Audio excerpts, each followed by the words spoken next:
Thank you for joining Impacting Leaders e-training for handling conflict in the workplace. Your instructor for this course is Linda Sasser, CEO of Impacting Leaders.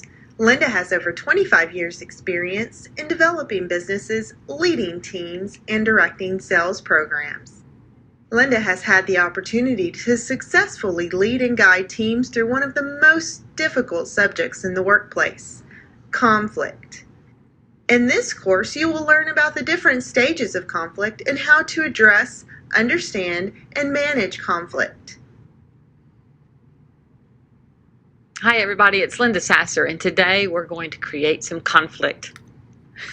Well, actually, we aren't going to create it, but we are going to discuss it. And through that discussion, we might create some internal conflict on our own because we want to get better at handling conflict. And sometimes that means we have to look at ourselves and see how we're personally handling it.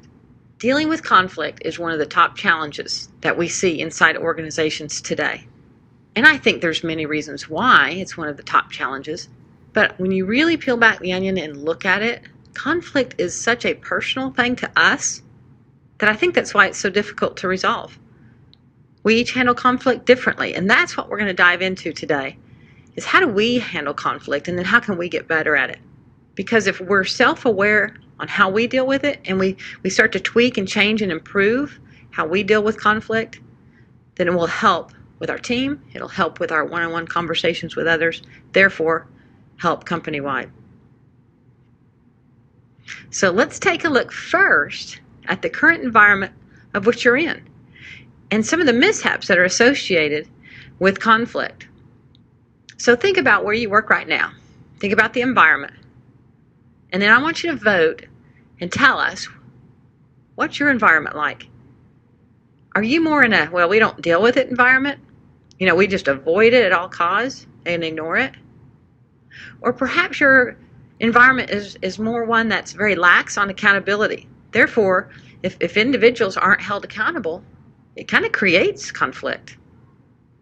Or you just don't talk about it. We know it exists, but we do not talk about it. Because if we don't talk about it, it might go away, right? Or perhaps we do talk about it. In fact, we complain about it. We pontificate about it. But it just seems that we never get any resolution.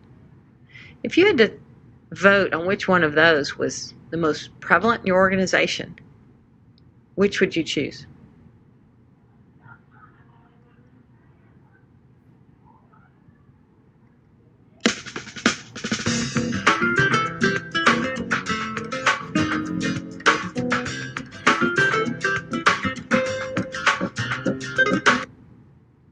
Okay, now let's dive into how we handle conflict as an individual.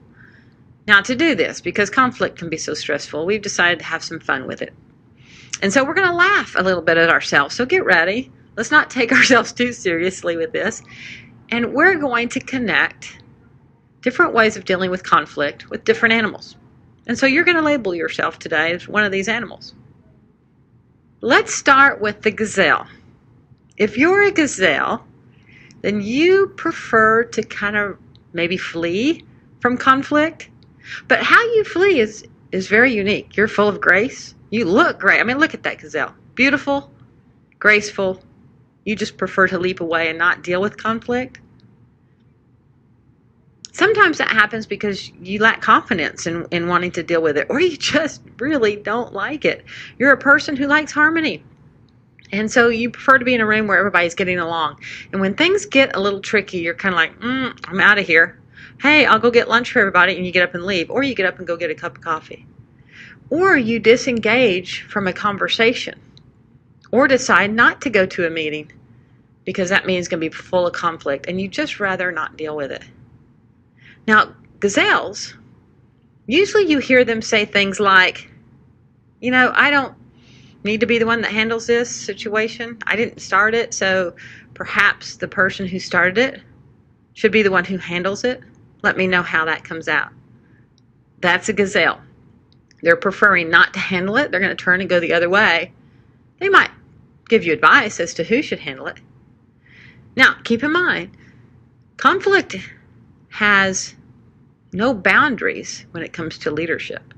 And conflict lives with every leader, no matter how high up the food chain you are. Even CEOs deal with conflict differently. And yes, even CFOs sometimes are gazelles. So let's not associate this with our maturity as a leader. Let's associate it with we all have a style about us. Some is more prevalent than others. I once heard of a high-level executive say, you know what? They know my philosophy on this situation. They should handle this conflict. They know how I would deal with it. Okay, that's a gazelle statement because they're choosing to turn the other way and not deal with it. Now let's look at someone who's probably the complete opposite, the honey badger. Now the honey badger, they proactively pursue conflict, or maybe not proactively pursue conflict, because I don't know if everybody likes conflict, even honey badgers. But they are going to pursue that debate, and they'll engage in that debate. In fact, they're kind of hungry for it, and they don't mind taking on a fight. This can be intimidating to others. Honey badgers sometimes intimidate other people. And you can imagine if you're a gazelle. In fact, honey badgers probably create gazelles because they just don't want to deal with someone who's going to be like that. Honey badgers like to win arguments. And they typically will engage in a conflict or a debate with anyone. Now, honey badgers, you'll probably hear honey badgers say this, and I'll confess, I think I've heard myself say this. Get me in. What that means is, hey, there's conflict going on over there, and I'm not in. Figure out how to get me in so I can resolve it. That's a honey badger. Or another thing honey badgers say is, you know what, I didn't start this. Kind of like the gazelle. I didn't start this. But the honey badger says, I didn't start this, but I will finish it.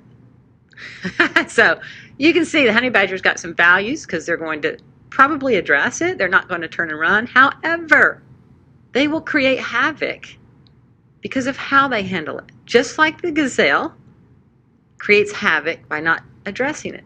So every animal brings both value, and every animal also brings havoc. Our third style for dealing with conflict, we like to call the turtle.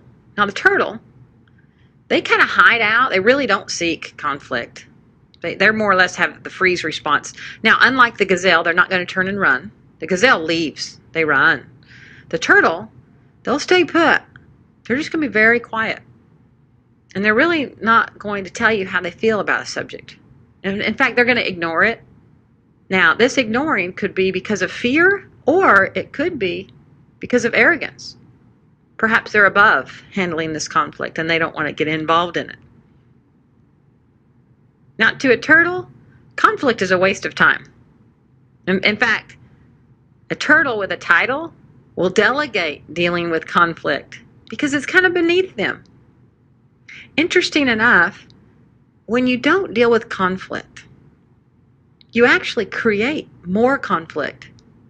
So turtles, they do have to pull their head out and look and address it and handling it. Now, sometimes it's okay to ignore conflict. When conflict is drama, maybe the best approach is to be a turtle. We'll talk and dive into that more later. Now, a turtle is going to say, this is just drama. It'll work itself out. I'm not going to deal with that. Well, if it's not drama and it starts to grow and it starts to fester, the conflict will get bigger and bigger and bigger. And before you know it, now you're not dealing with any amount of drama. You're dealing with an issue that's creating problems and creating havoc.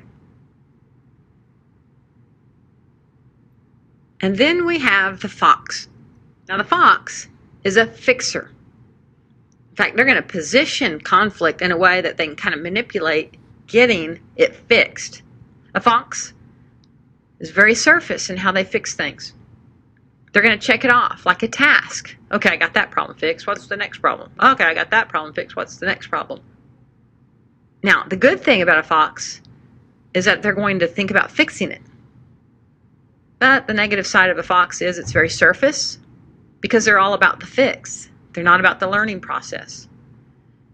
And so sometimes they'll fix issues that don't even need to be fixed. Maybe they just need to be discussed. A fox is somebody who will say, oh my gosh, okay, come over here, let's get this fixed. Do this, do this, do this. And they go into fix-it mode. A lot of activity, and I like that. However, many times when you fix things like that, you don't heal emotions. And conflict sometimes is something, yes, that we need to fix, but there's also an underlying issue that needs to be addressed. And the fox will not go in for that. Okay, so who are you? We've talked about 4 different animals: the gazelle, the honey badger, the turtle, and the fox. Which one would you say you are most often like?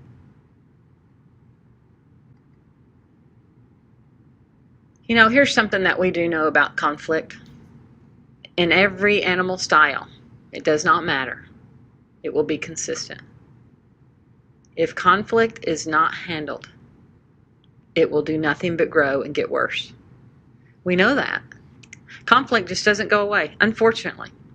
In fact, let's look at how it grows if we don't handle it. And there is a process for conflict and how it starts to multiply itself.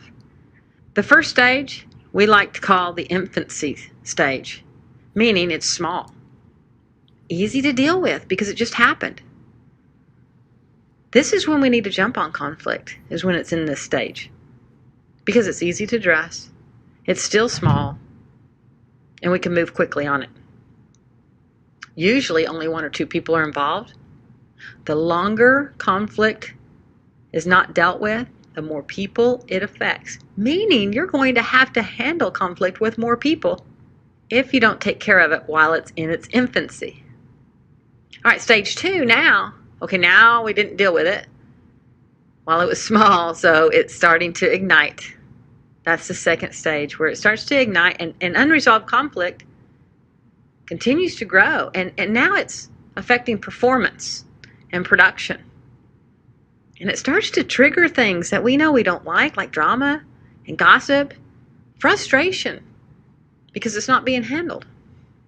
Now, if we continue to not deal with the conflict, it's going to move into the third stage, which we like to call infiltration, meaning it's starting to grow and it's starting to expand. And so now it's coming into your culture piece. Sides are chosen. It's like, I agree with this side. I'm in this camp, not that camp. And you know what's dangerous about this is the trust level that it starts to erode. And when trust starts to erode, people become very paranoid. And then leadership is questioned. And it's very difficult to start to shut down conflict here. This stage takes a little bit more time. You can't just have a meeting, talk to a few people, resolve it, pat each other on the back, give each other a hug, and move on. It's going to take longer. However, if you don't start to handle it, there is a 4th stage that is very intensive. In fact, that's what we call it, the intense stage, meaning there is no simple resolution. And most often, this is when we have to get attorneys involved, legal issues come up, and we have to have outside counsel to help us resolve this conflict. And there are usually no winners in this situation. Relationships are broken, trust is gone, and paranoia sets in hard here. In fact, it's not just this situation that becomes bad, but because of the paranoia that sets in, now leaders are worried about, when is this going to happen again? Or now what's that person thinking? And so more conflict is created because now we have a mentality of no trust and paranoia. And look where this started, guys, way, way, way back here in the infancy stage. If we had just handled it there with a great conversation with probably 1 or 2 people, it would have shut everything down. But because we choose to ignore it, it's going to grow. And it's going to get worse and worse and worse. And each stage is more difficult to handle and address. That's how important it is that we resolve conflict as soon as it starts. Well, let's bring all this home with just some really fine-tuned common sense tips. Yes, I said common sense. Handling conflict can really be common sense if we just stop and think about having great conversations with people. My number one tip for resolving conflict is communicate. Communicate with other people. Communicate openly and communicate often. Communication and proper communication resolves a lot of things, a lot of challenges inside of companies. What I often find is that people only communicate in meetings. Don't worry about having a meeting. Communicate quick and often in 3-minute or 5-minute conversations, even in the hallway. My hallway conversations with my teammates, I think we're always better than our sit-down, long, hourly meetings. So don't think that you have to have a meeting. In fact, here's my challenge to you. Have open communication and dialogue daily with your people, and try to do it without any meetings. Our second tip is address conflict early. We really just honed in on that. When you feel it, address it so that it won't grow. Because the earlier you resolve conflict, the more time you save yourself later. That's good priority management. Great time management. Let's stop hoping that the problem will just go away or it will work itself out.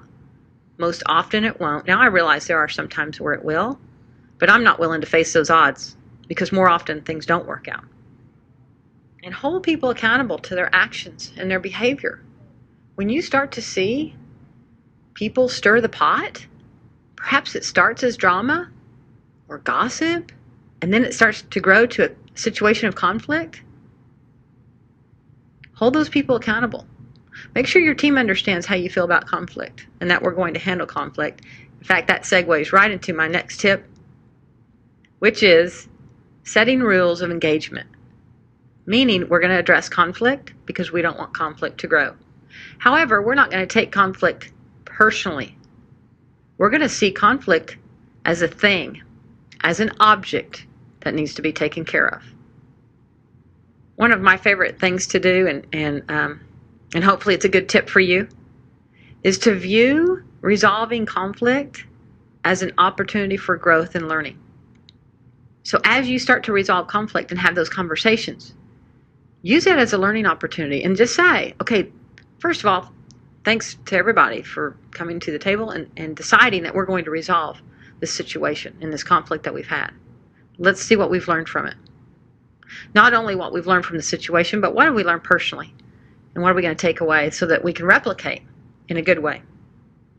We have to set the standard as leaders. One thing I'm just so sure of, because I've seen it happen time and time again, and you know what? I have fallen victim also of this.